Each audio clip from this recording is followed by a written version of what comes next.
soy Orlando Suárez, en estos momentos tengo 66 años, ya estoy jubilado. Yo creo que recordando viejos tiempos, ¿por qué opté por magisterio cuando, por ejemplo, me planteaba, siendo estudiante, perdón, precisamente en el instituto en el que después acabé mi labor docente, en el Blas Cabrera? Pues estudiando allí estuve dudando si estudiar aparejador o estudiar magisterio. Y decidí estudiar magisterio fundamentalmente por la relación con la gente y porque me gustaba aprender de la gente que me rodeaba e intentar después devolver un poco lo que uno había disfrutado en los centros donde estaba estudiando, ¿no? Tanto en las escuelas como en los institutos, ¿no? La experiencia en la escuela de magisterio fue también muy importante. Me acostumbré, ya lo hacía en el instituto, a estudiar en equipo. Tenemos varios equipos que incluso competíamos entre nosotros mismos, y de esos equipos de estudio unos cuantos tuvieron un éxito importante porque se libraron de hacer las oposiciones por acceso directo que había en el plan 67, por lo menos, que fue el plan en el que estudié yo. Y la época aquella, además de ser una época bonita, tenía sus riesgos, porque ya desde el instituto aquí, pero ya estudiando, pues empecé a meterme en camisas de 11 varas y en cuestiones de compromiso social y político, que incluso antes de la mili eran relativamente peligrosos, ¿no? En la mili incluso me acuerdo que también había una serie de compañeros que estaban comprometidos en movimientos y en partidos políticos, por supuesto clandestinos.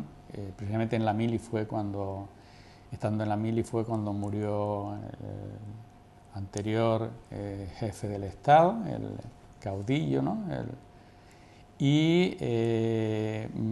Ahí fue uno también aprendiendo en cómo las ideas, los valores, había que intentar trasladarlos en el desempeño de los puestos de trabajo, ¿no? Y en ese sentido, cuando ya me trasladé aquí a Lanzarote, en el primer destino, que fue en el primer destino provisional, en el Colegio de la Marina, pues me acuerdo que yo concurrí a las primeras elecciones generales que hubieron en el 77, y mis compañeros del colegio se sorprendieron que yo apareciera en una candidatura. No tuvimos mucho éxito, bueno, casi ninguno, pero de todas maneras sí era un compromiso en aquella primera época estar comprometidos en este tipo de aspectos, ¿no? Y bueno, pues después del destino provisional en la Marina estuve destinado en Tinajo, y fue el primer destino definitivo que tuve aquí en Lanzarote. Y ya de último, en el año 79, me destinaron al Colegio de la Marina, y fue precisamente cuando se segregó del Colegio de la Marina el Colegio Nieves Toledo. El Colegio Nieves Toledo, pues tuve también el privilegio de compartir equipo directivo con la primera directora del Colegio Nieves Toledo, que fue precisamente la maestra que le dio nombre. Una de las anécdotas que yo recuerdo de la juventud era que yo iba al lomo con una pandilla de amigos, y aquello ya se conocía, la escuela que ya era la escuela de Doña Nieves, que en el año 79 precisamente pasa a denominarse Colegio Nieves Toledo. Dentro de la fortuna que he tenido yo en el desempeño profesional, también la suerte de haber sustituido a doña Nieves Toledo en la dirección del colegio. Había un equipo, ella lo dice también en algún escrito que ha realizado, era un equipo de trabajo y allí compartíamos todo, hablábamos, integrábamos a los padres y madres en las decisiones del propio centro educativo, y yo creo que ese tipo de aprendizaje los disfruta uno, los intenta transmitir al alumnado y también marcan el desarrollo profesional de cualquier persona. Entonces yo creo que sí, que de aquella época tengo muy buen recuerdo. Doña Nieves fue directora un par de años del Colegio Nieves Toledo, y por supuesto una persona que se jubiló a los 70 años, desde el año 34 hasta que se jubiló en 1981, estuvo dando clase en el mismo sitio, estaba actualizada, era un ejemplo para todo el mundo, era muy humilde, muy generosa, pues todo eso marcó no solamente, en este caso a mí, a otros profesores, a Jorge Santana, que coincidimos también Jorge me sustituyó después en la dirección del centro, pero después Jesús Aguilar, hay también Ginés Quintana, hay unos cuantos directores que yo creo que coincidieran o no coincidieran con doña Nieves Toledo, aprendieron de ella mucho, ¿no? Y yo creo que también eso, el aprendizaje en equipo, yo creo que es determinante.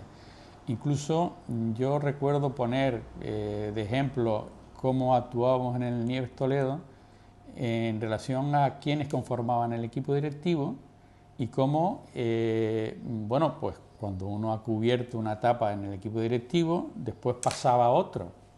Y los que habían tenido responsabilidades anteriores se comprometían con los equipos directivos que en cada momento iban gestionando el centro, ¿no? Otra de las cosas significativas y que refleja también doña Nieves en escritos que ella tiene, en 1984 se inaugura la parte nueva del centro del Colegio Nieves Toledo. Las aulas, hay dos primeras aulas en el Lomo. Una de ellas, desde 1934, es la en la que está destinada doña Nieves Toledo. Se van ampliando de forma paulatina. En el año 1979 hay una primera ampliación que permite desarrollar la segunda etapa, que se llamaba en el centro, y entonces se independiza del Colegio de la Marina, y después en 1984 es cuando se hace una inauguración de la parte más amplia del actual Colegio Nieves Toledo. Yo participé en aquella época porque estaba por una parte de concejal en el Ayuntamiento de Arrecife y también estaba de diputado autonómico. Yo estuve en el Parlamento de Canarias la primera y la segunda legislatura. Bueno, en el Parlamento Provisional también estuve unos meses, y el primer esfuerzo que se tuvo que hacer cuando se asumieron las competencias en educación, siendo consejero don Luis Balbuena, el primer consejero de educación del Gobierno de Canarias, era cubrir los déficits que había en infraestructura educativa. Entonces, una de las obras para cubrir esos déficits y las demandas que había por el crecimiento de la población escolar era precisamente el de esas aulas, esa parte más amplia del Nieves Toledo, que se inauguró en 1984. Efectivamente, doña Nieves tiene alguna foto en la que ella está, aunque se había jubilado en el 81, en el 84, lógicamente, está en esa inauguración de la nueva parte del colegio. Yo creo que sí, que los alumnos van cambiando, lo mismo que van cambiando las familias. Antes comentaba que cada época tiene su afán y efectivamente lo que teníamos que hacer nosotros como docentes era adaptarnos no solamente a las transformaciones del propio sistema educativo, sino a las necesidades de los alumnos. Yo creo que esto fue yendo siempre a mejor hasta que ha venido una época ya más difícil en que los recursos en educación han disminuido. Pero yo recordaba en alguna ocasión que cuando uno se fijaba cuando uno estaba en el instituto, había gente que era mucho más lista que uno, que no pudo llegar a la universidad o ni siquiera podía continuar estudiando el bachillerato. Entonces, afortunadamente ha ido creciendo paulatinamente hasta que la enseñanza ha abarcado toda la juventud y toda la infancia, pero en épocas anteriores no ocurría eso. ¿Se han producido cambios? En los alumnos, sí, en las familias también, en el sistema educativo también. Y a medida que ha ido avanzando, ha ido mejorando, pero en momentos determinados, cuando han faltado recursos, ya pues el ciclo parece que ha cambiado de tendencia, ¿no? Yo creo que sí, que la última ley educativa, mientras la inmediatamente anterior había contado con un apoyo de distintos grupos parlamentarios y me parece que solamente un partido que llegó después al gobierno fue el que no apoyó esa ley educativa, fue de las únicas opciones, me parece junto con UPyN, que era de la misma, concurrieron incluso juntos a las elecciones. Pues bien, menos eso, el resto de las opciones políticas apoyaron la última ley educativa antes de la LOMCE. Y el ministro Wert, contraviniendo los planteamientos de la comunidad educativa, hizo una reforma que ha supuesto retrocesos en muchos aspectos. Por ejemplo, en el tema del peso que tenían los consejos escolares de centro en la conformación de los propios equipos directivos o del proyecto educativo. Pues eso no tiene comparación con lo que antes se producía. Entonces se han dado pasos en ese sentido. Digo pasos negativos con las últimas reformas educativas. Y además se está produciendo una merma considerable en los recursos destinados a educación. Eso yo creo que es uno de los elementos que hace que en estos momentos pues no tengamos los resultados que desearíamos en la educación en España.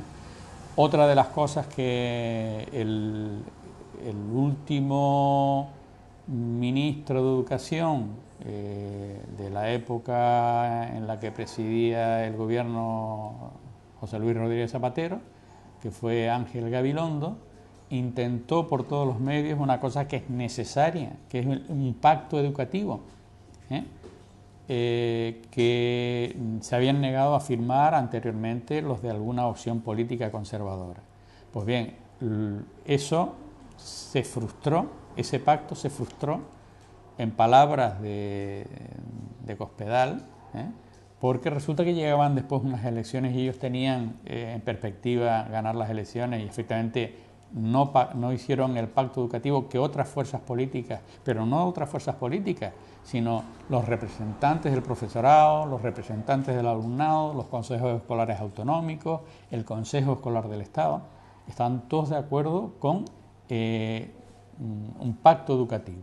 Se había alcanzado en lo educativo ese pacto, y en lo educativo y en lo social, y se frustró por intereses políticos.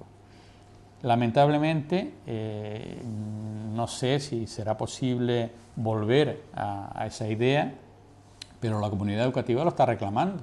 Entonces, yo creo que se tiene que hacer un esfuerzo por parte de los distintos responsables en los ministerios y no ir al doctrinarismo, al posicionamiento estrecho, y efectivamente buscar consenso. Es posible llegar a consenso. Yo siempre pongo también como ejemplo lo que se produce en algunos consejos escolares autonómicos y en el propio Consejo Escolar del Estado. Claro, yo puedo hablar del Consejo Escolar de Canarias.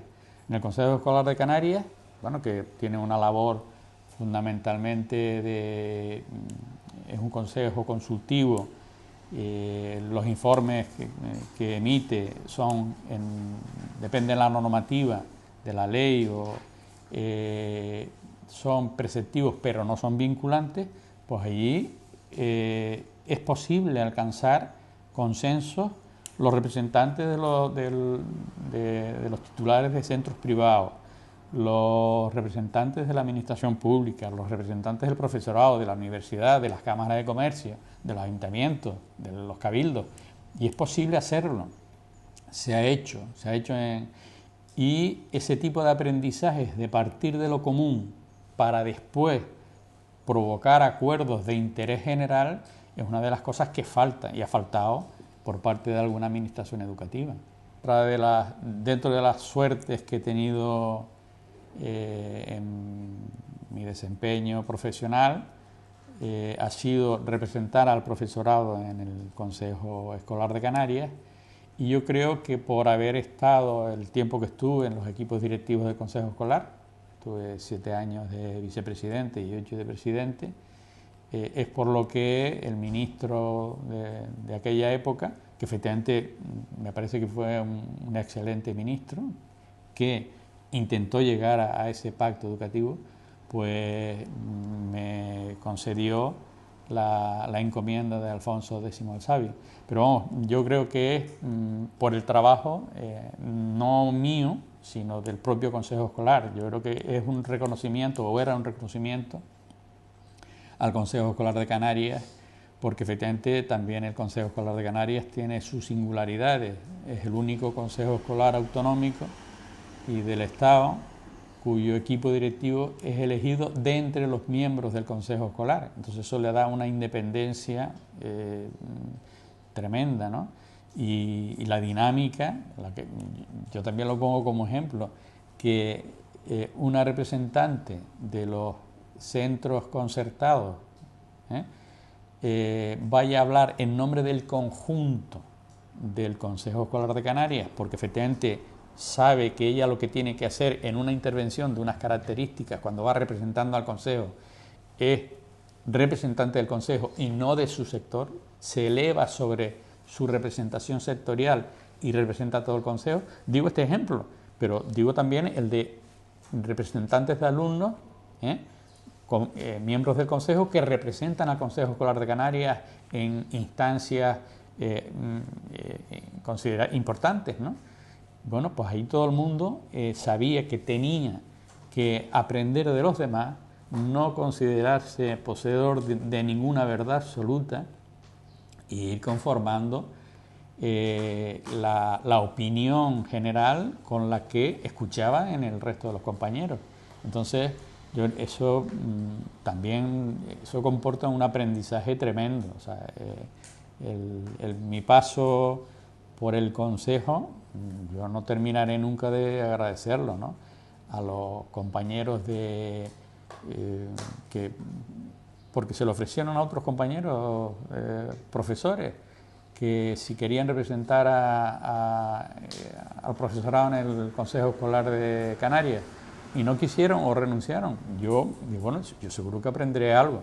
Pues me metí ahí o acepté la propuesta, que digo que nunca terminaré de agradecer, y efectivamente allí disfruté, aprendí, y eso incluso me ha servido para después desarrollar en mejores condiciones mi propia labor docente, ¿no?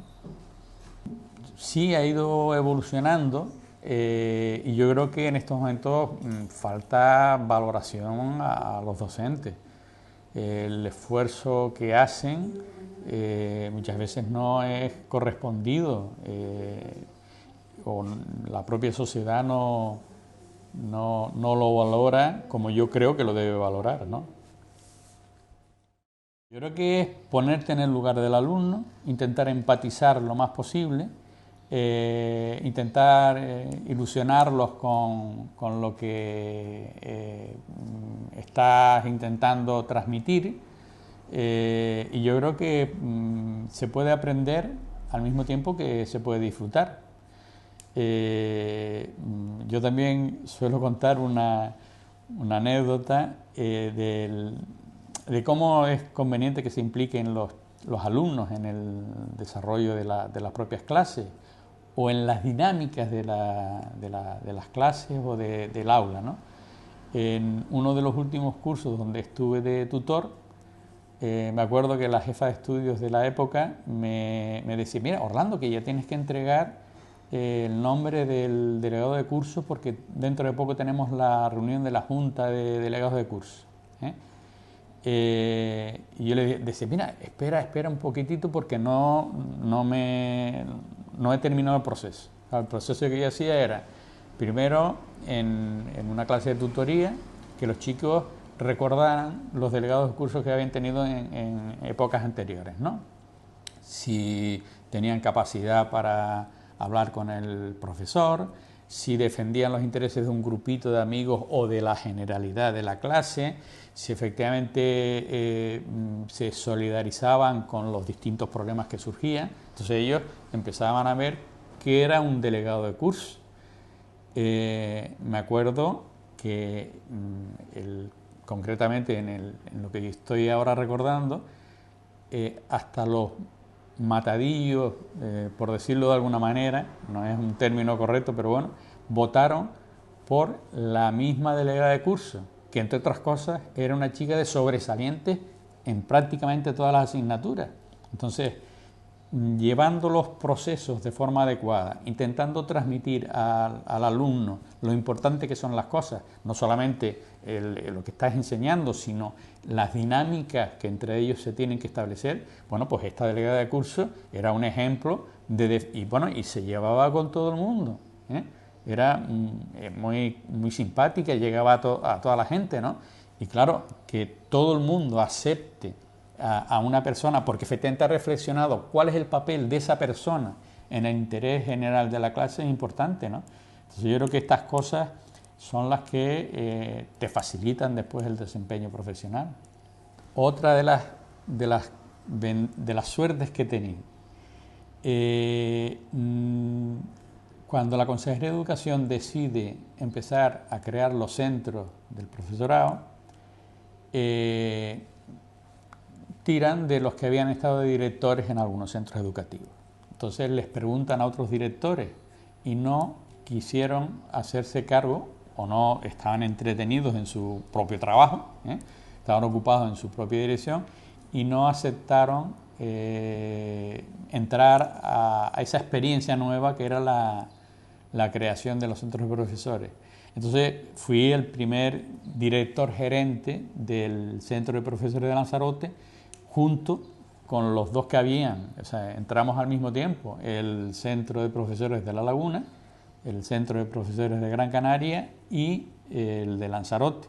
Entonces también es una de las suertes que he tenido, haber estado en la generación del centro de profesores, el pelearme para que efectivamente la dotación del centro de profesores tuviera equidad respecto a lo que ocurría en Tenerife o en Gran Canaria o en Las Palmas, o por ejemplo incluso el pelearme, me acuerdo con el director de la época, del Blas Cabrera, porque el centro de profesores se colocó en una de las aulas donde actualmente se dan módulos en el Blas Cabrera.